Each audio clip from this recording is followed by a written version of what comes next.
नमस्कार, total health में आप सभी का स्वागत है। मैं हूं संजीव उपाध्याय। नमस्कार, स्वागत है आपका टोटल हेल्थ में। मैं हूं किरण भारद्वाज। मुनव्वर राना कहते हैं कि नदी पहाड़ों से मैदान में तो आती है, मगर ये बर्फ पिघलने के बाद आती है। हमारे शरीर में अक्सर बहुत सी बीमारियां चुपचाप पलती रहती हैं और हमें उनका अंदाजा भी नहीं होता। और जब हालात बिगड़ने लगते हैं, कुछ ऐसे लक्षण आते हैं, तब हमें याद आती है कि अब हमें तो चलना चाहिए किसी विशेषज्ञ के पास। पिछले दिनों यानी 9 मार्च को दुनिया भर में विश्व गुर्दा दिवस यानी वर्ल्ड किडनी डे मनाया गया और इस बार उसका थीम था मोटापा और गुर्दा रोग। अगर हम बात करें मोटापे को लेकर तो कई बार ये बात बहुत अजीब सी लगती है कि दुनिया में एक तरफ लोग जहां कुपोषण और भुखमरी से भी मर रहे हैं, वहीं दुनिया की लगभग, ये 2014 का आंकड़ा है, लगभग 60 करोड़ लोग मोटापे के शिकार हैं। पुरुष हो या स्त्री, और तो और बच्चों में भी मोटापा देखा जा रहा है।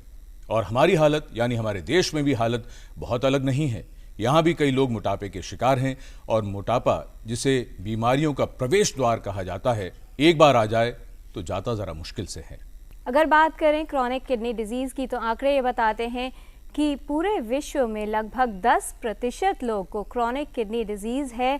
साथ ही अगर बात करें मोटापा, जिसे एक बड़ा कारण माना जा रहा है गुर्दे के रोग होने का, तो 2025 तक ये अनुमान लगाया जा रहा है कि तकरीबन 18% पुरुष और तकरीबन 21% महिलाएं विश्व में मोटापे से ग्रस्त होंगी।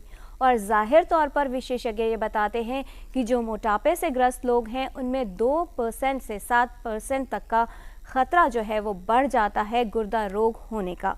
इसलिए बहुत ज़रूरत है इस खतरे को पहचानने की, ये समझने की कि कैसे इसे कम किया जा सकता है और कैसे बचाव हो सकता है गुर्दे की बीमारी से।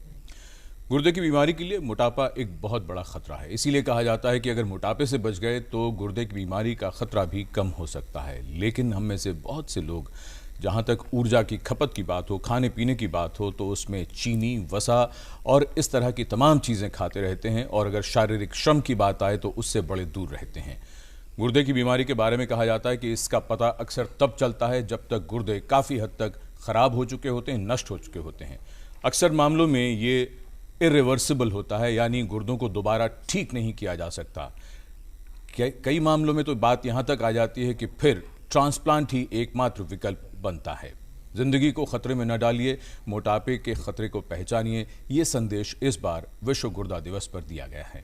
अगर बात करें गुर्दे खराब होने की और जब ज़रूरत आती है डायलिसिस की, यानी जिन लोगों को एंड स्टेज रीनल डिजीज़ हो जाती है, सन 2010 के ये अनुमान है कि इस वर्ष तक लगभग 26 लाख लोगों को विश्व भर में इस डायलिसिस की आवश्यकता पड़ी। ये आंकड़ा सन 2025 तक दुगना हो जाएगा, जिसके अंदर लगभग 54 लाख लोगों को डायलिसिस की आवश्यकता होगी। इसलिए ये समय है जागरूक होने का, ये खतरे को पहचानने का कि क्यों होते हैं गुर्दे के रोग, कौन से बड़े खतरे हैं हमारे गुर्दे के लिए और क्या कार्य होता है गुर्दे का, जिसे ठीक से चलाने के लिए कुछ सावधानियां हमें रखनी होंगी।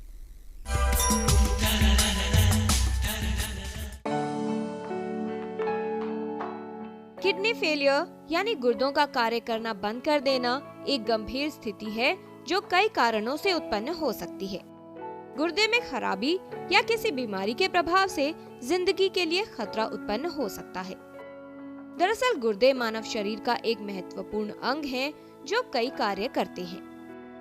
गुर्दों के प्रमुख कार्य हैं शरीर से हानिकारक तत्वों को मूत्र के रूप में अलग करना, रक्त से हानिकारक तत्वों को अलग करना, शरीर में पानी, तरल पदार्थ और खनिजों का संतुलन बनाए रखना, रक्तचाप को नियंत्रित रखना और रक्त कणों के उत्पादन में सहायता करना। हड्डियों की मजबूती बनाए रखने के लिए गुर्दे विटामिन डी को सक्रिय रूप में परिवर्तित करते हैं, जो भोजन से कैल्शियम के अवशोषण, हड्डियों और दांतों के विकास और हड्डियों को मजबूत व स्वस्थ बनाए रखने के लिए आवश्यक होता है। यदि गुर्दे प्रभावित हो जाएं, तो कार्य ठीक से नहीं कर पाते। ऐसा कई कारणों से हो सकता है, कोई संक्रमण, दवा का प्रभाव या फिर कोई बीमारी। मोटापा, उच्च रक्तचाप और हृदय रोग जैसे कारक गुर्दों को प्रभावित करते हैं। समय के साथ गुर्दे की कार्य क्षमता पर असर पड़ने लगता है। गुर्दे अगर प्रभावित होने लगे तो पैरों में सूजन, एनीमिया से खून की कमी, उल्टी, थकावट, पेशाब में खून आना और कुछ अन्य लक्षण हो सकते हैं। गुर्दे की बीमारी होने पर कुछ सावधानियां रखना जरूरी होता है। यदि गुर्दे कार्य करना बंद कर दें तो डायलिसिस या गुर्दे के प्रत्यारोपित करने की आवश्यकता होती है। ऐसी स्थिति से बचाव के लिए सावधानी जरूरी है। साथ ही जरूरी है ये जानकारी होना कि कौन से कारक गुर्दों के लिए हानिकारक हो सकते हैं और गुर्दों को स्वस्थ रखने के लिए क्या किया जाए। किरण भारद्वाज, डीडी न्यूज। अगर 2014 के मुताबिक लगभग 60 करोड़ लोग ओवरवेट तो नहीं, लेकिन अगर ओबीस की श्रेणी में आते हैं तो ओवरवेट की अगर संख्या देखें तो ये लगभग 2 अरब के करीब है, जो वयस्कों को लेकर है।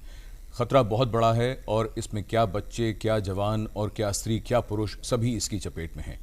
ओवरवेट और ओबेसिटी ये दोनों ही खतरे इतने ज़्यादा हैं जिनसे बचना बेहद ज़रूरी है। न सिर्फ हमारे गुर्दों के लिए बल्कि कई और बीमारियों से भी बचा जा सकता है अगर हम मोटापे से दूर रहें। लेकिन फिलहाल अपने गुर्दों को हम कैसे स्वस्थ रखें जानते हैं विशेषज्ञों से।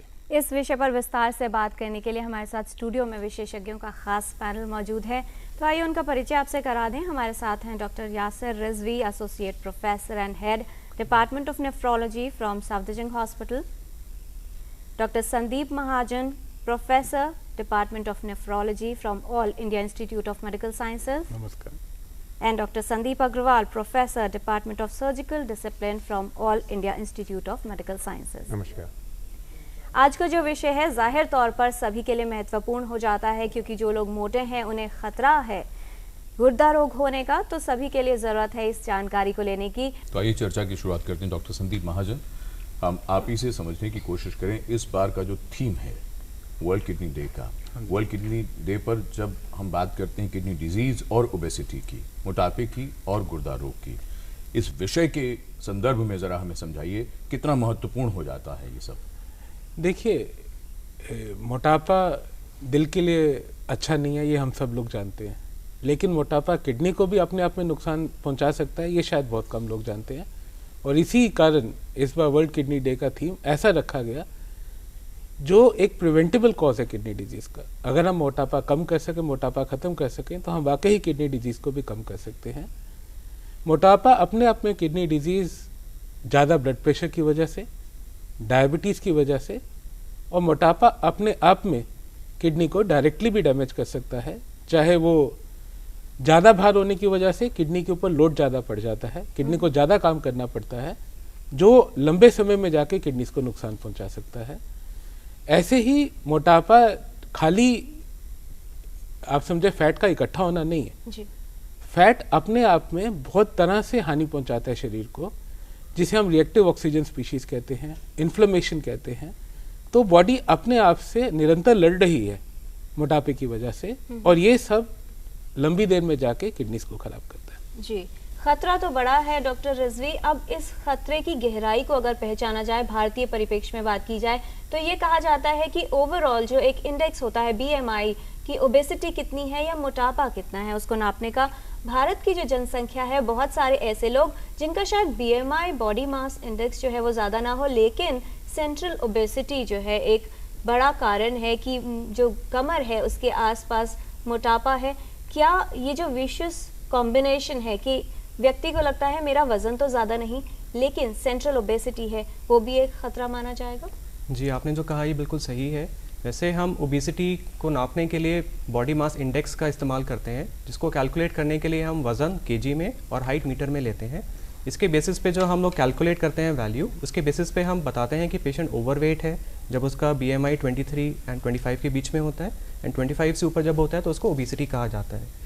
लेकिन अब ये रिसर्च ने ये भी देखा है कि कई ऐसे भी लोग हैं जिनका BMI नॉर्मल रेंज में होगा, जो BMI के अकॉर्डिंग आप ओवरवेट कैटेगरी में नहीं आएंगे, लेकिन उनको सेंट्रल ओबेसिटी होती है, जिसको नापने के लिए हम वेस्ट सकम्फ्रेंस देखते हैं। तो जो वेस्ट सकम्फ्रेंस है अगर वो ज़्यादा है तो वो ये दर्शाती है कि आपके अंदर फैट की मात्रा ज़्यादा है, और ऐसे में जो ओबेसिटी में प्रॉब्लम हो सकती है, डायबिटीज़, हाइपरटेंशन, किडनी डिजीज़, इन लोगों में भी इन बीमारियों का खतरा बढ़ जाता है। जी, डॉक्टर अग्रवाल, हम मोटापे की बात कर रहे हैं और ख़तरा समझ रहे हैं कि अगर किसी व्यक्ति को मोटापा है तो आने वाले समय में उसको किडनी डिजीज़ हो सकती है, गुर्दे प्रभावित हो सकते हैं। यहाँ पर आपसे ये ज़रूर समझना चाहेंगे, हालांकि हम ट्रांसप्लांट की बात कुछ देर में करेंगे, कि अगर बात करते हैं डोनर जो किडनी दे रहा है किसी को, उसके साथ अगर मोटापा है तो वो भी कहीं ना कहीं जटिलता आपको लगती है? नहीं, बिल्कुल सही बोला आपने। डोनर का BMI नॉर्मल रेंज में होना ज़रूरी है, पर क्योंकि इस समय आम जनता में, पूरी पॉपुलेशन में मोटापे की का बढ़ गया है, तो काफ़ी सारे डोनर हैं जो 30 BMI के ऊपर होते हैं। अगर हम उनको रिजेक्ट करना शुरू कर दें तो बहुत एक शॉर्टेज हो जाएगी ऑर्गन्स की। कुछ फैमिलीज़ में डोनर वही होते हैं, तो ऐसे केस में उनका मोटापा कम करना एक लाइफस्टाइल मॉडिफिकेशन से, या अगर ज़रूरत पड़े तो बैरिएट्रिक सर्जरी, जो कि वजन कम करने की सर्जरी है, वो भी इस्तेमाल की जा सकती है इन डोनर्स में, ताकि वो एक नॉर्मल वेट पे आ सके। ये उनको भी फायदा करेगा, उनके आगे जाके और बीमारियां नहीं लगेंगी और वो किडनी डोनेशन के लायक हो सकेंगे। क्योंकि मोटे लोगों में एक तो ऑपरेशन करना जटिल है, प्लस उनमें अपने आप में आगे जाके डायबिटीज होने के चांसेस ज्यादा हैं, जो उनकी एक सिंगल किडनी को खराब कर सकते हैं। तो बहुत जरूरी है कि एक डोनर ऑप्टिमाइज किया जाए, उनको एक सही वेट कैटेगरी में लाया जाए, चाहे वो लाइफस्टाइल मॉडिफिकेशन से हो या और सर्जरी से हो। जी डॉक्टर अग्रवाल, आप ही से एक और सवाल हम पूछना चाहेंगे, और वो ये कि बहुत से लोगों के मन में ये प्रश्न भी आ सकता है, मोटापे के खतरे के बारे में लोग पढ़ते हैं, जानते हैं, वो तो एक चीज़ हो गई, लेकिन दूसरी तरफ बहुत से लोग ये भी कहते हैं कि जो सभी मोटे हैं उनकी तो किडनी, उनके तो गुर्दे नहीं खराब हो रहे, हमको तो नहीं बीमारी हो रही, हम तो बड़े खुश रहते हैं। एक ये भी परसेप्शन है लोगों के दिमाग में, जहन में, कि जो मोटे होते हैं वो खुश ज़्यादा रहते हैं, या जो खुश होते हैं वो मोटे हो जाते हैं। खुश रहने के एक ये साइड इफेक्ट के तौर पर भी मानते हैं। उनको क्या कहना चाहेंगे आप, जो मोटे हैं लेकिन उनके गुर्दे ठीक हैं? नहीं, जो मोटापा, देखिए, जो बीमारी है वो सामने प्रत्यक्ष रूप में नजर नहीं आती है ना। जैसे डॉक्टर महाजन ने कहा कि एक लंबे समय में ये ऑर्गन्स पे असर करती है, तो अगर आप क्यूमुलेटिव रिस्क देखें ओवर द लाइफ स्पैन, तो ऑब्वियसली बीमारियां मोटे लोगों में ज़्यादा हैं, चाहे डायबिटीज हो, चाहे गुर्दे की बीमारी हो, ब्लड प्रेशर हो, कई तरह के कैंसर हैं जो मोटे लोगों में ज़्यादा होते हैं। मोटे लोगों का लाइफ स्पैन कम होता है, तो हेड टू टो सारी बीमारियां उनको धीरे धीरे घेर लेती है। ठीक। डॉक्टर यासिर रिजवी, ये एक बात बताइए, जब इस थीम से रिलेटेड हम पूरे विषय को देखते हैं तो दो चीज़ें सामने निकल कर आती हैं कि मोटापा अगर है तो डायबिटीज़ का खतरा बढ़ जाएगा, साथ ही साथ blood pressure, high blood pressure का खतरा बढ़ेगा। अब दो तरह के सिनेरियो को लेते हैं, एक में जहां मोटापा है और ये बीमारियां हैं, और दूसरी तरफ जहां मोटापा नहीं है और ये बीमारियां हैं, क्या फ़र्क होगा?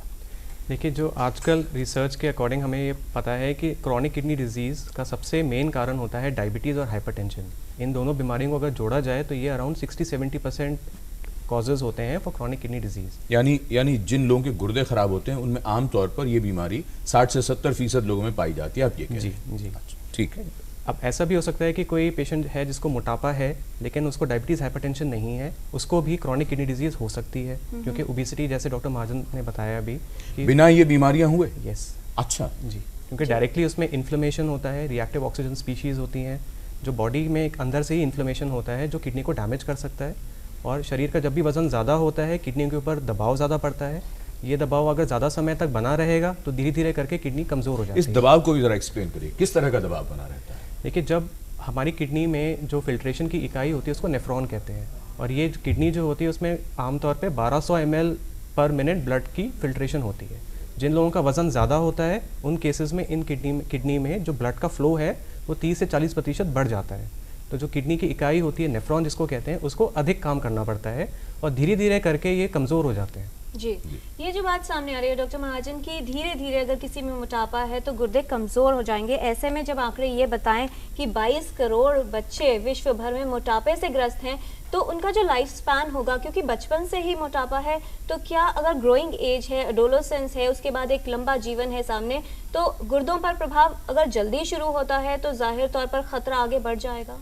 बिल्कुल, ये बहुत जाहिर सी बात है कि जितनी जल्दी अगर आपको अपने ज़िंदगी में मोटापे का सामना करना पड़ा है, उसकी जो लॉन्ग टर्म कॉम्प्लिकेशंस है वो भी आपको उतनी जल्दी ही आएंगी। जैसे कि आजकल हम देख रहे हैं, पहले होता था कि जो टाइप 1 डायबिटिक है वो छोटे बच्चों में होता है, टाइप 2 डायबिटिक बड़ों में होता है जी। लेकिन मोटापा जल्दी आने की वजह से आजकल टाइप 2 डायबिटीज भी बच्चों में आने लग गया है। ऐसे ही जब ये बच्चे बड़े होंगे जो आज मोटे हैं, किडनी की जो परेशानी हम 60-70 साल की उम्र में या 50 साल की उम्र में देख रहे हैं, हो सकता है वही परेशानी हम 30 साल की उम्र में देखें। अस्वस्थ बचपन अस्वस्थ जीवन की आगे आधारशिला। जी डॉक्टर अग्रवाल, अब बच्चों की भी बात हो रही है कि जो बच्चे अगर मोटे हैं तो वो मोटे वयस्क भी बनेंगे। बिल्कुल। फिर वही बात है, घूम फिर कर आजकल के अगर हम जीवन शैली की बात करते हैं, वो कौन से फैक्टर्स को आप आइडेंटिफाई करने चाहेंगे? क्योंकि हम अगर मोटापे को समझने की कोशिश करेंगे तो जाहिर सी बात है कारणों की ज़रूर हम बात करें। बताइए ज़रा। देखिए, बहुत गलत धारणा है सोसाइटी में कि ये जेनेटिक है मोटापा। जी, सब फैमिली में सभी मोटे हैं इसलिए जेनेटिक कॉज है, पर वो ऐसा नहीं है। वो फैमिली में सभी इसलिए मोटे हैं कि फैमिली में लाइफस्टाइल ही खराब है। मेनली फूड हैबिट्स में high calorie foods, sugary foods, आप केक या पेस्ट्री खाते हैं तो हर एक महीने में 1 या 2 पार्टीज हो जाती हैं, तो वो आप जो एक्स्ट्रा खाते हैं अपनी नॉर्मल रोटी और चावल के अलावा, वो नुकसान करता है। लोग उसको कभी काउंट नहीं करते अपने खाने में। किसी भी आप हम बहुत सारे मोटे लोगों को देखते हैं सर्जरी के लिए, उनसे पूछते हैं कि भाई आप क्या खाते हैं, कहते हैं हम तो 2 रोटी खाते हैं बस। तो अगर आप उन सब कैलोरीज को गिने जो हार्मफुल कैलोरीज हैं, जो sugar, high calorie, high carbohydrate food है, वो एक बहुत बड़ा कारण है। और दूसरा कारण तो सबको एक कॉमन सेंस है कि हमारी एक्टिविटी कम हो गई है। जो हम लोगों को 1 घंटा रोज फिजिकल एक्टिविटी करनी चाहिए अपने नॉर्मल काम के अलावा, अलग से अपने लिए 1 घंटा निकालना चाहिए, वो बहुत कम लोग निकाल पाते हैं। उस बात को महत्व देते नहीं है।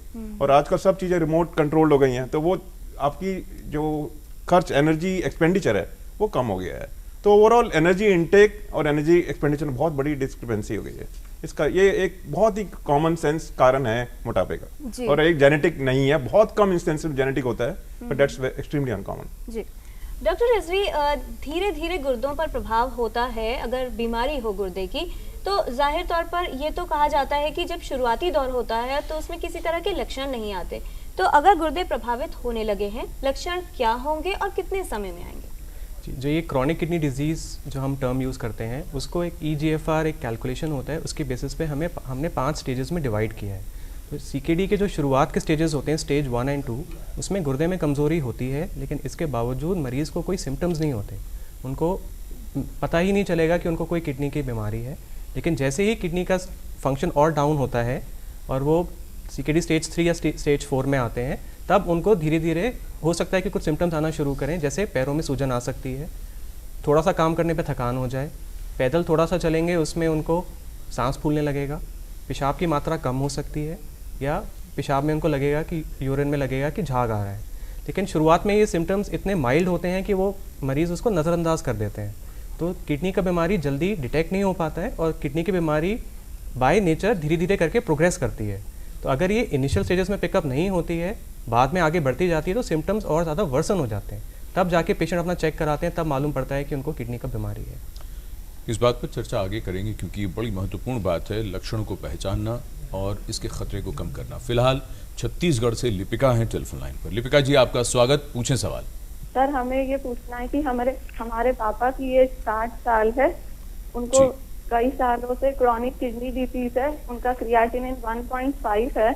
वो नेफ्रोलॉजिस्ट के पास जाते हैं और रोज वेलमीसाट 80 करके एक दवाई खाते हैं। उनके प्रोटीन भी निकलता है थोड़ा बहुत यूरिन में। सर, उनको ब्लड प्रेशर भी है साथ में, कई सालों से वो कंट्रोल में रहता है दवाइयाँ खाने से। सर, अब डॉक्टर ने उनको एंजियोग्राफी सजेस्ट की है हार्ट की। सर, वो जो एंजियोग्राफी की डाई रहती है, सर हमने सुना है कि वो किडनी में नुकसान पहुंचाती है। तो सर प्लीज, जो हमारे 2 सवाल है, पहला ये कि ये बताएंगे कि एंजियोग्राफी की डाई किस तरह से किडनी को नुकसान पहुंचाती है, क्या वो रिवर्सिबल डैमेज होता है, और दूसरा ये कि इस तरह के नुकसान से किडनी को बचाने के लिए कि कौन कौन से एहतियात करें ताकि ये क्रिएटिनिन 1.5 से ही बना रहे, बढ़े नहीं। जी बिल्कुल। डॉक्टर महाजन, क्या कहना चाहेंगे? आपने पूरा सवाल सुना इनका। देखिए, इस सवाल से 2 बहुत इंपॉर्टेंट मैसेजेस सामने आए हैं। एक, ब्लड प्रेशर अगर अच्छा कंट्रोल करें कुछ दवाइयों से, तो किडनी की डैमेज की प्रोग्रेशन को काफ़ी धीरे किया जा सकता है, जैसे कि इनकी केस में चल रहा है। और दूसरा जो बहुत इंपॉर्टेंट विषय सामने आया है, वो ये है कि कुछ दवाइयाँ या कुछ प्रोसीजर्स, जैसे जो कंट्रास्ट है, ये किडनीज को आगे जाकर नुकसान पहुँचा सकता है।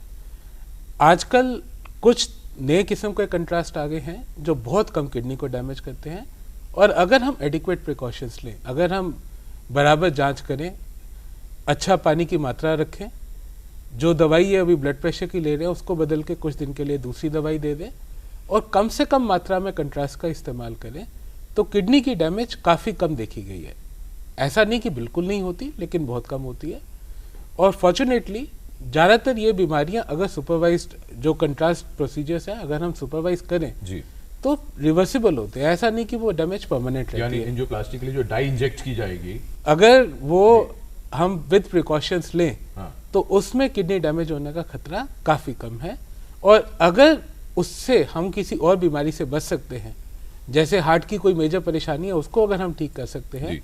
तो ये खतरा उठाना वर्थवाइल है। तो ये जहां जाएं डॉक्टर से ही बात बिल्कुल अच्छे से उसको समझ बिल्कुल लें। बताएं कि हमारी किडनीज खराब है और हमें कम से कम और नई वाली डाई इस्तेमाल करनी है जिससे किडनी डैमेज कम हो। ठीक। और दूसरी चीज, वो क्रिएटिनिन लेवल जो है 1.5, वो ये चाहते हैं कि ये कम हो। किस तरह कम होगा? दवाई पर तो है नहीं, कम होने का तो जैसे मैंने शुरू में ही बताया, कम होने के चांसेस तो नहीं है, लेकिन अगर हम ब्लड प्रेशर अच्छा कंट्रोल रखें तो इसकी डैमेज आगे जाके बहुत धीरे की जा सकती है। जी, और इन्होंने कहा कि क्या सावधानियां रखनी होंगी, तो जाहिर तौर पर पूरे कार्यक्रम में हम बात करेंगे कि अगर जिन लोगों के गुर्दे प्रभावित हैं कौन सी सावधानियां आप रख सकते हैं कि गुर्दे उसी स्थिति में रहें या प्रोग्रेशन जो है डिजीज का उसको स्लो किया जा सके।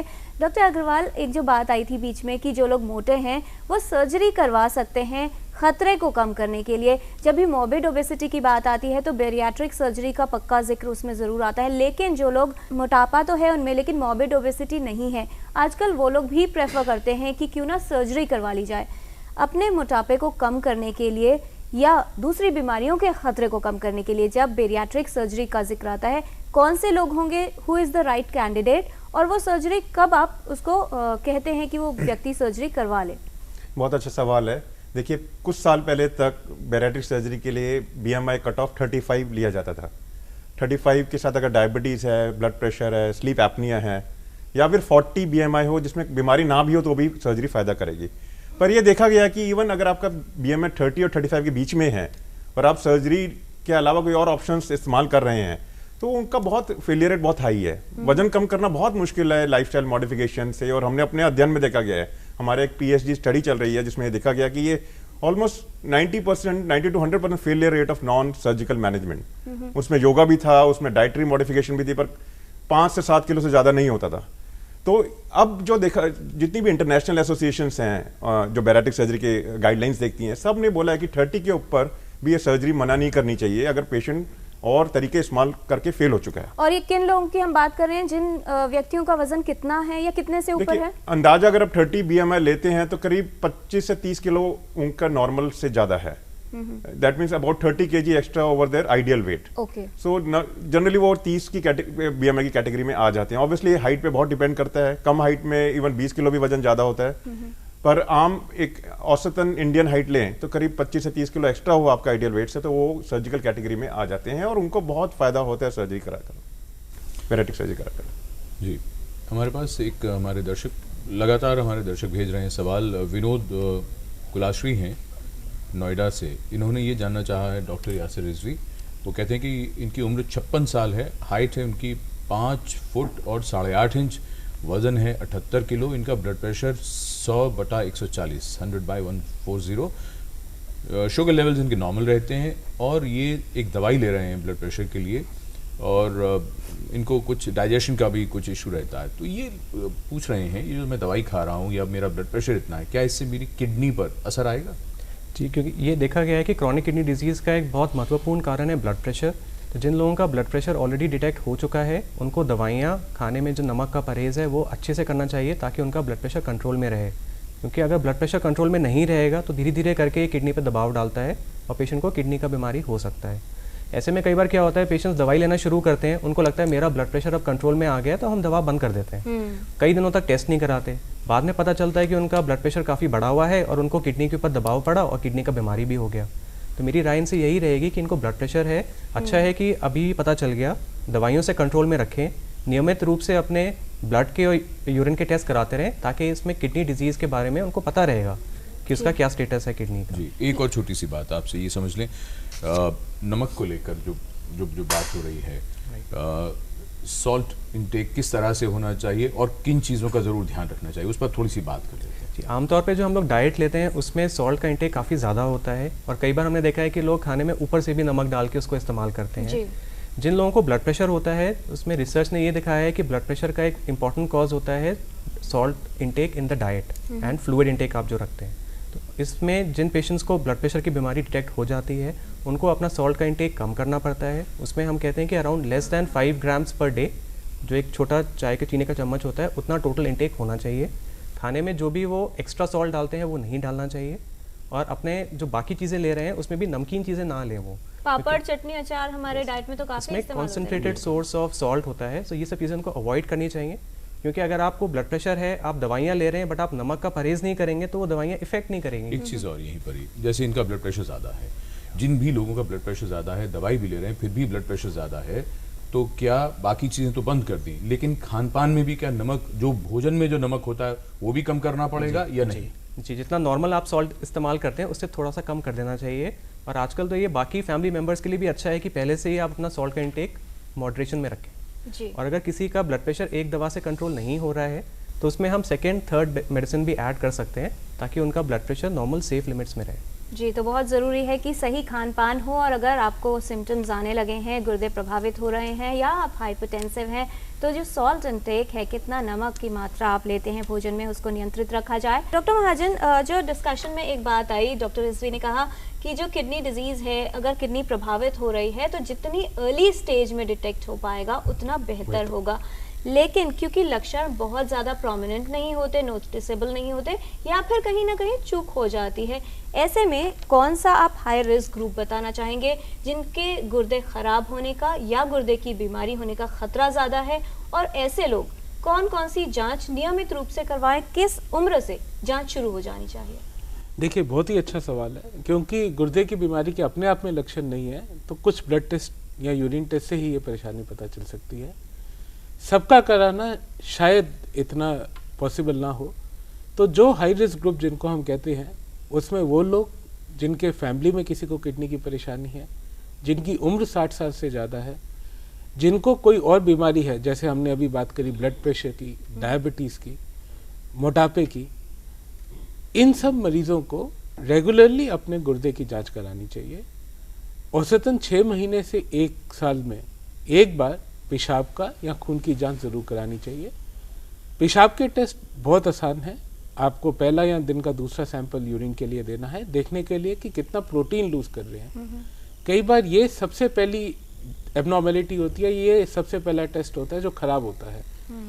और दूसरा होता है जिन्हें हम किडनी फंक्शन टेस्ट कहते हैं, जिसमें दो बड़े, हर किसी छोटे से छोटे शहर में ये सुविधा इजीली अवेलेबल है। ब्लड यूरिया क्रिएटिनिन जिनको हम कहते हैं, वो कराना है। और जिन लोगों को पहले पथरी की परेशानी रही है या बार बार यूरिन ट्रैक्ट इन्फेक्शन की परेशानी रही है, उनको एक अल्ट्रासाउंड भी साथ में कराना चाहिए, देखने के लिए कि कहीं गुर्दे के रास्ते में कोई रुकावट है या नहीं। और क्योंकि ये लोग भी हाई रिस्क ग्रुप में आते हैं, इनको भी अपने टेस्ट 6 महीने या 1 साल में कराने चाहिए। एक छोटा सा सवाल इसी में, और संदीप माहेश्वरी ने ये जानना चाहा, उनकी माता जी लंग डिजीज़ है, उनको स्टेरॉइड्स पर हैं वो, तो क्या स्टेरॉइड से भी किडनीज पर इफेक्ट आता है? डायरेक्टली या सीधी तरह से स्टेरॉइड्स किडनीज को परेशान नहीं करते, बट स्टेरॉइड अपने आप में मोटापे का एक इम्पॉर्टेंट कारण है। स्टेरॉइड्स ब्लड प्रेशर भी बढ़ाते हैं और स्टेरॉइड डायबिटीज़ भी करते हैं। और जैसे कि आज सुबह से ही हम बताने की कोशिश कर रहे हैं, ये तीनों चीज़ें किडनीज के लिए बुरी हैं। डॉक्टर रिजवी, क्या बड़ा ज़्यादा खतरा है, ब्लड प्रेशर या डायबिटीज़? देखिए, मैं ये कहूँगा कि दोनों इक्वली इम्पॉर्टेंट है, क्योंकि आजकल नंबर ऑफ़ पेशेंट्स जिनको डायबिटीज़ है और हाइपरटेंशन है, उनकी संख्या बढ़ती जा रही है। और ऐसे में ये दोनों बीमारियाँ, कई बार डायबिटीज़ और हाइपरटेंशन जल्दी पकड़ में नहीं आता है, तो इसमें अगर ये बीमारी काफ़ी समय तक बिना ट्रीटमेंट के चलती रहे तो वो किडनी पर दबाव डालती है। वैसे इंडिया में most common cause of chronic kidney disease diabetes को ही माना जाता है, डायबिटिक नेफ्रोपैथी। जी डॉक्टर महाजन, एक बार व्यक्ति के गुर्दे प्रभावित हो गए और ये कहा जाए कि बिल्कुल कार्य करना बंद कर देते हैं, अब किस तरह से तय किया जाएगा कि इलाज का विकल्प क्या है? क्या डायरेक्टली डायलिसिस या उससे पहले मेडिकेशंस, प्रोसीजर क्या रहता है उसका? देखिए, जैसे डॉक्टर रिजवी ने बताया, आमतौर पे जब तक 30% किडनीज खराब नहीं होते, बहुत ज़्यादा सिम्टम्स नहीं आते। और इस स्थिति में हम काफ़ी दवाइयों से साइड इफ़ेक्ट्स को कंट्रोल कर सकते हैं, बीमारी की आगे बढ़ने की जो रफ्तार है उसको धीरे कर सकते हैं। और क्या रिवर्स भी हो सकती है कंडीशन? बहुत कम तो नहीं, कुछ ऐसी बीमारियां होती हैं, जैसे अभी हमने डाई सुना, दवाइयां सुनी, ये सारी चीज़ें हैं जो किडनी का काम एकदम कम करती हैं और रिवर्सिबल होती हैं, जो वापसी की जा सकती हैं। लेकिन अगर हम क्रॉनिक किडनी डिजीज़ की बात कर रहे हैं तो क्रॉनिक किडनी डिजीज़ अपने आप में रिवर्सिबल नहीं है, और जब 15% से कम किडनी का काम हो जाए तब हम मरीज़ को समझाते हैं कि ये स्थिति अब आ गई है और अब आपको आगे डिसाइड करना है कि क्या विकल्प चूज़ करना चाहते हैं। हमारे पास 3 विकल्प रहते हैं। एक तो जो डायलिसिस, जिसे हम खून की डायलिसिस कहते हैं, जिसमें हॉस्पिटल में हफ्ते में 2 या 3 बार जाके आपको खून की डायलिसिस करवानी है। एक डायलिसिस जो घर पे ही कर सकते हैं, जिसे हम पेट की डायलिसिस कहते हैं, वो कर सकते हैं। नहीं तो ये समय है देखने के लिए कि उसके प्रियजनों में कोई उसके लिए गुर्दा देने को तैयार है या नहीं। जी। एक बार हम डेजिग्नेट कर देते हैं कि ये पेशेंट की आगे मोडालिटी उसने चूज़ की है, तो उसके हिसाब से आगे तैयारी रखते हैं। अगर उसने आगे हीमोडायलिसिस पे जाना है तो एक छोटा सा ऑपरेशन करके हाथ में फिस्टुला बनवा देते हैं। अगर पेरिटोनियल डायलिसिस या घर की डायलिसिस पे जाना है तो उसकी ट्रेनिंग आगे चलते हैं। और अगर उसने ट्रांसप्लांट की ऑप्शन चुनी है तो डोनर एक डेजिग्नेट करके उसकी तैयारी कर लेते हैं। लेकिन चालू कब करते हैं डायलिसिस या ट्रांसप्लांट, वो लक्षण आने के ऊपर है, या जब मात्रा किडनी में जो पदार्थ हैं जिनको हम टॉक्सिन्स कहते हैं उसकी बहुत ज़्यादा हो जाए तभी। जी। तो आज टोटल हेल्थ में हम बात कर रहे हैं गुर्दा रोग के बारे में और ये जान रहे हैं कि मोटापा कितना बड़ा खतरे का कारक है गुर्दों के लिए और कैसे गुर्दे की बीमारी से बचाव किया जा सकता है। एक छोटा सा ब्रेक लेते हैं और ये लौटकर वापस आते हैं, फिर बात करेंगे कि कैसे अपने गुर्दों को आप स्वस्थ रख सकते हैं। ये तमाम जानकारी लेंगे विशेषज्ञों से इस छोटे से ब्रेक के बाद। Now the National News Channel of India, live on your mobile phone. Get the news on the go. Watch top videos, get the latest news and continuous news on your mobile phone. Download DD News app now. Visit the Android Play Store, search for DD News, download the app to your phone. Get the power of information at your fingertips. DD News. Only news, complete news.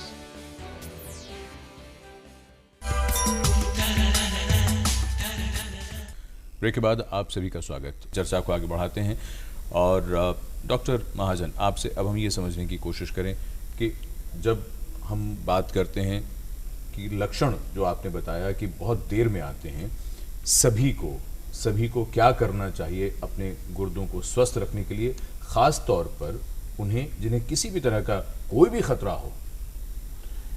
सबसे पहले तो है जानकारी। आपको ये जानकारी होनी चाहिए कि आपकी किडनीज ठीक काम कर रही है या नहीं, और वो ब्लड टेस्ट या यूरिन टेस्ट से ही पता चलेगी।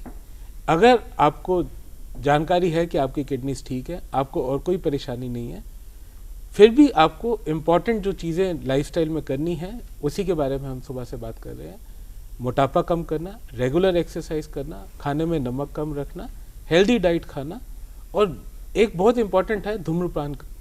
स्मोकिंग किडनीज के लिए भी उतना ही नुकसानकारक है जितना वो हार्ट के लिए है। जी, तो गोल्डन रूल्स इन्हें माना जा सकता है अगर किसी भी व्यक्ति को गुर्दे स्वस्थ रखने हैं। डॉक्टर अग्रवाल, डायलिसिस के बारे में हमने जान लिया, लेकिन अगर डायलिसिस के साथ साथ ट्रांसप्लांट का एक ऑप्शन रहता है, आपसे ये समझें ट्रांसप्लांट क्या है, किस तरीके से होता है, और मैचिंग की जो बात आती है कि HLA मैचिंग करवानी है, किस तरह से प्रक्रिया की जाती है? देखिए, ट्रांसप्लांट तीनों ऑप्शन में सबसे अच्छा ऑप्शन माना जाता है रीनल रिप्लेसमेंट थेरेपी का, कि गुर्दे का जो फंक्शन है उसको डायलिसिस से हो सकता है और ट्रांसप्लांट से हो सकता है। जहाँ तक ट्रांसप्लांट की बात आती है, उसके लिए एक बहुत प्रॉपर वर्कअप किया जाता है। पहले डोनर का वर्कअप किया जाता है, उसमें देखो सब पहले ब्लड ग्रुप देखा जाता है। ब्लड ग्रुप मैच करना चाहिए। ए पॉजिटिव को दे सकते हैं, बी पॉजिटिव को दे सकते हैं, पर O पॉजिटिव डोनर सभी को दे सकते हैं। उसके बाद HLA मैच की बात आती है, जैसे आपने बोला, पर आजकल के करंट दवाइयों में आजकल हालांकि HLA मैच हर एक में किया जाता है, पर आजकल जो दवाइयाँ नई आ गई हैं उससे HLA मिसमैच का असर कम होता जा रहा है। तो ऐसा नहीं है कि HLA मिसमैच है तो हम गुर्दा नहीं ले सकते। फिर बात आती है कि ट्रांसप्लांट की प्रक्रिया क्या है। उसमें डोनर का पहले सबसे देखा जाता है कि उसके सारे टेस्ट नॉर्मल होने चाहिए। उसमें उनको डायबिटीज़ नहीं होनी चाहिए, ब्लड प्रेशर अगर नहीं होना चाहिए आइडियली, पर अगर है तो मामूली दवाइयों पे कंट्रोल होना चाहिए, उनको किसी तरह का इन्फेक्शन नहीं होना चाहिए। तो उनके लिए बहुत सारे टेस्ट किए जाते हैं। उसके बाद उनका एक CT एंजियोग्राम किया जाता है, क्योंकि गुर्दे की नलियाँ कैसी हैं। ट्रांसप्लांट के पहले जानना जरूरी है कि हम कौन सा गुर्दा ले पाएंगे। आमतौर पे हम बायां गुर्दा प्रेफर करते हैं क्योंकि उसकी नसें लंबी होती हैं और मजबूत होती हैं, पर कई बार एंजियोग्राम में देखा गया कि बाएं गुर्दे में ज़्यादा नसें हैं या नसें ठीक नहीं है तो हम दायां गुर्दा लेते हैं। और जब ये ऑपरेशन किया जाता है तो दोनों ऑपरेशन साइमल्टेनियसली चलते हैं। हमारे ऑल इंडिया इंस्टीट्यूट में 2 ऑपरेशन थिएटर एक साथ जो बीच में जुड़े हुए एक साथ रखे जाते हैं। डोनर का ऑपरेशन किया जाता है, वो उसको ओपन माध्यम से किया जा सकता है या लैप्रोस्कोपिक माध्यम से भी किया जा सकता है। दोनों माध्यम अच्छे हैं और डोनर सेफ्टी पे बहुत ध्यान दिया जाता है। तो बायां गुर्दा जब लिया जाता है उसको निकाल कर एक बेंच पे उस पर ठंडा किया जाता है, उसमें एक ठंडा सोल्यूशन डाला जाता है ताकि अंदर से उसका ब्लड साफ हो जाए और वो अंदर से ठंडा हो जाए।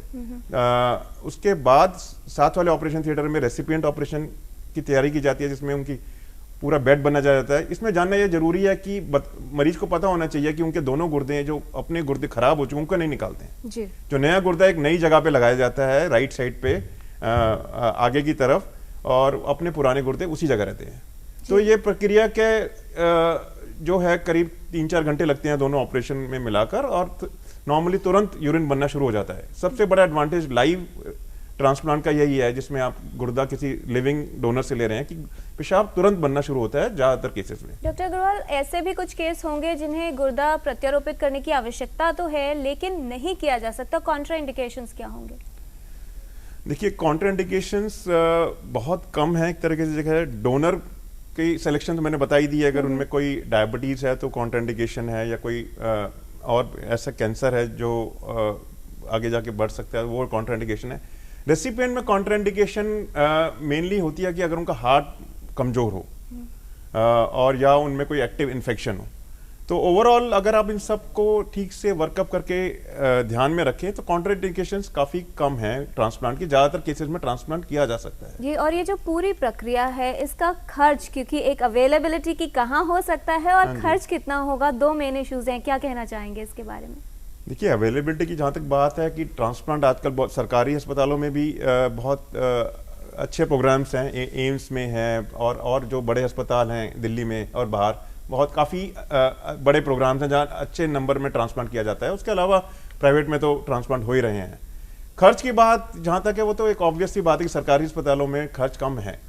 आई थिंक औसतन करीब 10 to 20% खर्च कम आता, 20% ऑफ द टोटल कॉस्ट। मतलब अगर प्राइवेट में अगर 4-5 लाख है तो सरकारी में 40 से 50 हज़ार का खर्च आता है। वो भी ऑपरेशन के जो सामान है उसका खर्च है, और जो दवाइयाँ ट्रांसप्लांट के लिए दी जाती हैं उसका खर्च है जी। पर फिर भी एक सरकारी अस्पताल में काफ़ी एक रीजनेबल और अफोर्डेबल ट्रांसप्लांट अवेलेबल है। ये सब बातें डायलिसिस और ट्रांसप्लांटेशन विशेषज्ञों के मुंह से सुनिए तो लगता है कि बड़ी आसान सी चीज़ें हैं, लेकिन अगर किसी परिवार के सदस्य को इस तरह की अगर समस्या हो जाए तो बहुत बहुत परेशानी हो जाती है। इससे हम बच सकते हैं अगर हम विशेषज्ञों की कही हुई बातों को माने। चर्चा को आगे बढ़ाएं उससे पहले प्रकाश हैं उड़ीसा से। प्रकाश जी, बहुत स्वागत, पूछें सवाल।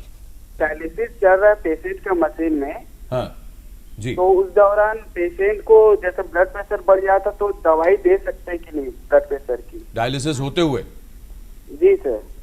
अच्छा, या उसके बाद भी जैसे बढ़ जाता है तो डायलिसिस के बाद तो ब्लड प्रेशर बढ़ना चाहिए कि नहीं? जी, कई बार ऐसा होता है कि जब मरीज डायलिसिस जिस दौरान उनका डायलिसिस हो रहा हो उनका बीपी या तो लो हो जाता है या कुछ मरीजों में उनका ब्लड प्रेशर बढ़ भी जाता है। अच्छा। तो ऐसे में जो उनके किडनी के विशेषज्ञ हैं वो उनकी किडनी की जो दवाई है उसका या तो डोज बढ़ा देंगे, या अगर डायलिसिस के दौरान बीपी ज़्यादा बढ़ रहा है तो उस समय भी कुछ इंजेक्शन या कुछ दवाइयाँ दी जा सकती हैं जिससे कि उनका ब्लड प्रेशर कंट्रोल में रहे। ये ज़्यादा मेजर प्रॉब्लम नहीं है, इसमें दवाइयाँ एडजस्ट करके उनका बीपी कंट्रोल में किया जा सकता है जी। और एक और चीज़ डॉक्टर रिजवी, ये बताइए, बहुत से लोग ट्रांसप्लांटेशन सुनने में तो लगता है कि डोनर है, रेसिपिएंट है, ऑपरेशन थिएटर जुड़े हुए हैं, खट से हो जाएगा, लेकिन किसी को भी मतलब अगर किडनी की ज़रा सी भी समस्या हो जाए पूरा परिवार जैसे कहते हैं उथल पुथल मच जाती है। सिर्फ डायलिसिस के लिए चक्कर लगाते लगाते लोग हाँफने लगते हैं और समझ में नहीं आता कि किधर जाएं, और एक बार हो गया दोबारा भी जाना है, डेट नहीं मिल रही है वगैरह वगैरह। एक चीज़ बताइए डॉक्टर रिजवी, डायलिसिस पर किसी व्यक्ति को कितने अरसे तक रख सकते, क्या जीवन भर ऐसा हो सकता है? जी, डायलिसिस में जो आपके विशेषज्ञ हैं वो आपको बताएंगे कि हफ्ते में कितनी बार डायलिसिस की ज़रूरत है। ऐसे में आमतौर पे कम से कम 2 या 3 बार हफ्ते में डायलिसिस कराना आवश्यक होता है। अगर पेशेंट्स प्रॉपरली अपना हफ्ते में 2 या 3 बार डायलिसिस कराएंगे तो आमतौर पे 4 से 5 साल तक 50 से 60% मरीज़ बिल्कुल ठीक रहते हैं जी। लेकिन इसमें इम्पॉर्टेंट बात ये होती है कि किडनी बीमारी के अलावा उन मरीज़ों में और बीमारी भी हो सकती है, उनको डायबिटीज़, हार्ट की प्रॉब्लम या स्ट्रोक भी हो सकती है। तो ऐसे कई फैक्टर्स होते हैं जिस पे पेशेंट का सर्वाइवल डिपेंड करता है।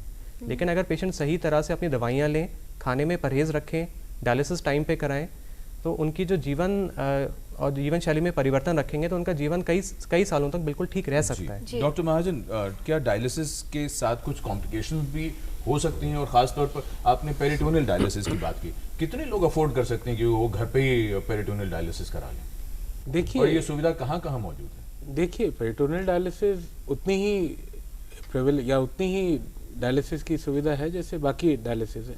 अगर सरकार सपोर्ट करे तो डेफिनेटली काफ़ी बढ़ सकती है।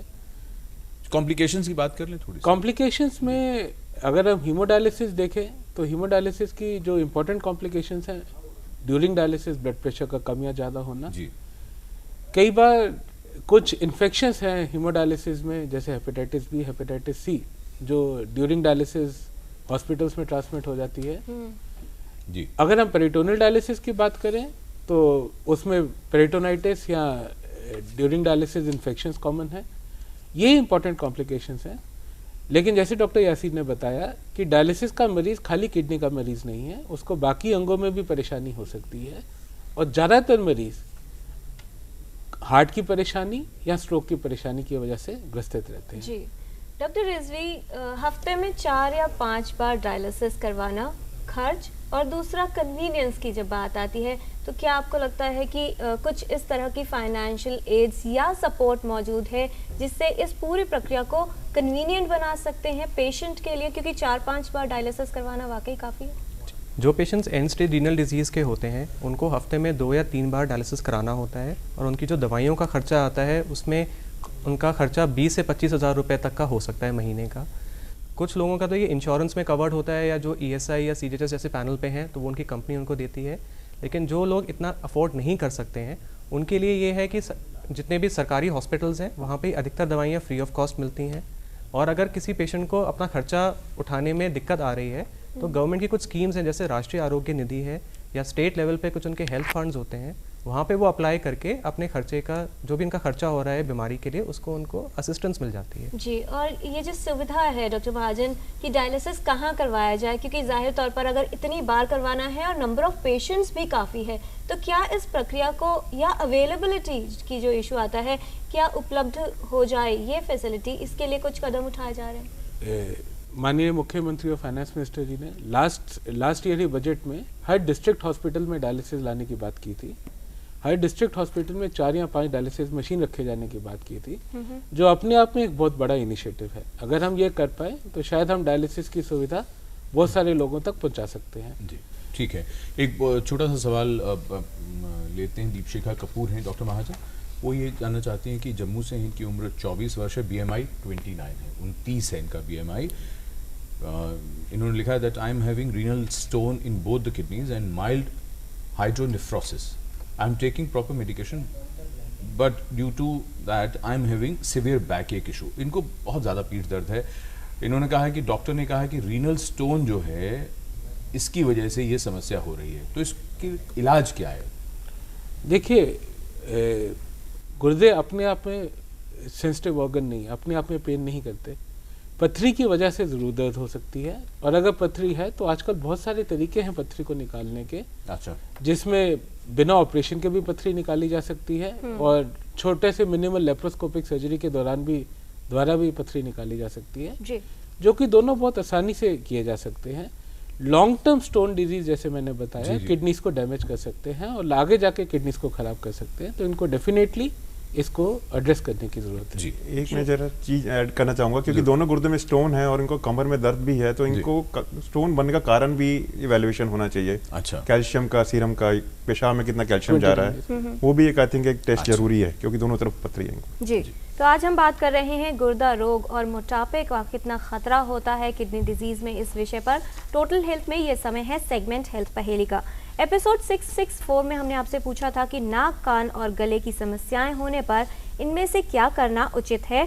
4 ऑप्शंस आपके पास थे। सही जवाब है ऑप्शन डी, नाक, कान या गले की अगर समस्या होती है तो एक ENT विशेषज्ञ को दिखाना बेहद जरूरी है। कौन बने हैं इस पहेली के लकी विजेता, ये भी हम आपको बताएंगे। उससे पहले देखते हैं क्या सवाल है आज की हेल्थ पहेली में।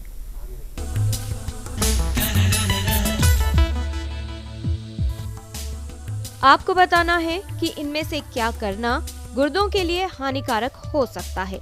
ऑप्शन ए, नियमित व्यायाम और शारीरिक सक्रियता अपनाना। ऑप्शन बी, बिना डॉक्टरी सलाह के कोई भी दवा नियमित लेते रहना। ऑप्शन सी, रक्तचाप और शर्करा का स्तर नियंत्रित रखना। या फिर ऑप्शन डी, संतुलित आहार और पर्याप्त मात्रा में पानी पीना। आप अपने जवाब हमें 2 हफ्तों तक भेज सकते हैं। हमारा पता है total health, DD news, room number 505, tower B, Doordarshan भवन, मंडी हाउस, कोपरनिकस मार्ग, न्यू दिल्ली 110001, या ईमेल कर सकते हैं totalhealthddnews@gmail.com पर।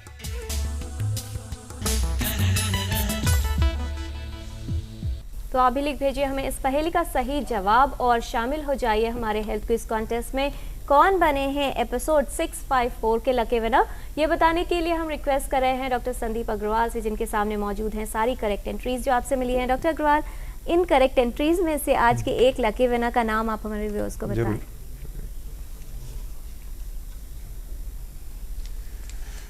लकी विनर हैं मिस्टर SS वशिष्ठ, ये मुनीर का न्यू दिल्ली से हैं। SS वशिष्ठ, इनको बहुत बधाई। और अब हम शुरू करते हैं रैपिड फायर, यानी छोटे छोटे सवाल और छोटे छोटे जवाब। पहला सवाल डॉक्टर रिजवी आप ही को जा रहा है। गुर्दे की बीमारी का खतरा दुनिया में बेहद ही कम है। नहीं, ये गलत है, क्योंकि डायबिटीज़ और हाइपरटेंशन के पेशेंट्स की संख्या बढ़ती जा रही है और इन पेशेंट्स में गुर्दे की बीमारी होने का खतरा है। तो इनको अपने टेस्ट करा के अपनी चीज़ों को कंट्रोल में रखना चाहिए। डॉक्टर महाजन, गुर्दे 2 होते हैं, इसलिए एक गुर्दा अगर खराब भी हो जाए तो दूसरे गुर्दे से काम चल सकता है। एक गुर्दा जैसे जो डोनेट करता है एक ही गुर्दे पे रहता है, लेकिन आगे उनको जाके ज़्यादा ध्यान रखना है, क्योंकि भगवान के दिया हुआ जो एक गुर्दा 2 गुर्दे का सिक्योरिटी है वो खत्म हो गया। उनको अपने उस गुर्दे का बहुत ध्यान रखना है, कोई और बीमारी और नहीं होने देनी। डॉक्टर अग्रवाल, गुर्दे खराब होने के लक्षण तभी आते हैं जब बहुत देर हो चुकी होती है। ये बात बिल्कुल सही है।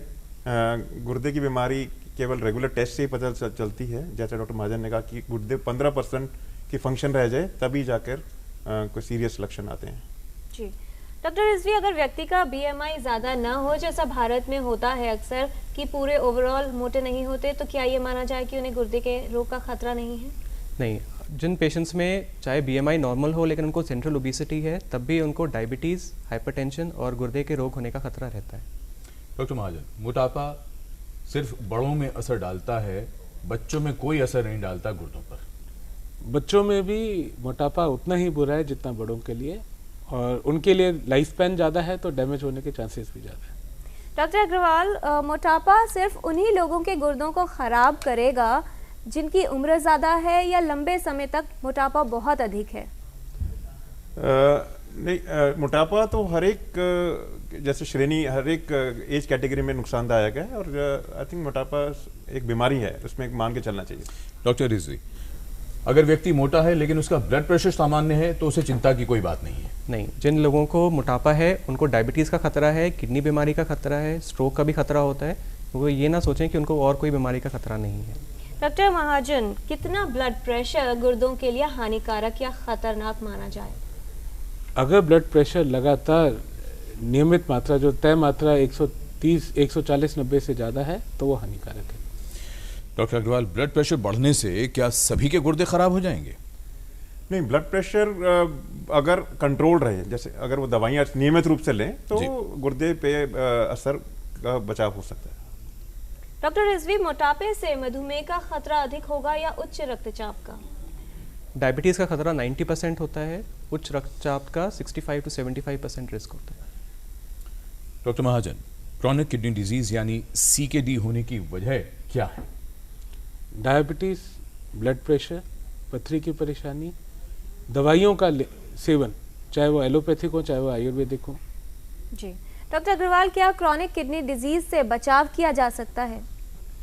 बिल्कुल किया जा सकता है, अगर आप अपने ब्लड प्रेशर रेगुलर नियमित से नपाते रहें और कंट्रोल रखें, नमक कम लें, अपना मधुमेह से बचें, अपना वजन ठीक रखें और एक अच्छी जीवन शैली अपनाएं।